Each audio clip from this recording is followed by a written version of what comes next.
In this video tutorial I will show you how to fix the problem where your Pinterest pictures are not loading.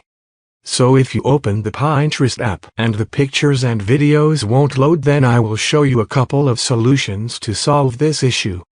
The first one is to check your internet connection. If your internet is unstable, then that is why the pictures aren't showing.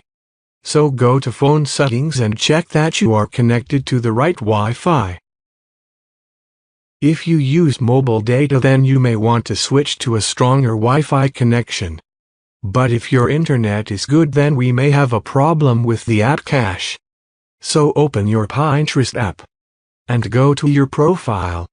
Then tap on the three dots at the top right. Tap on the settings. Here select the privacy and data option. Scroll down. Tap on clear app cache. That will clear Pinterest app cache. Then check if your problem is resolved. If not, then the last method is to uninstall the app and reinstall it from App Store or Google Play Store, and that should solve your issue.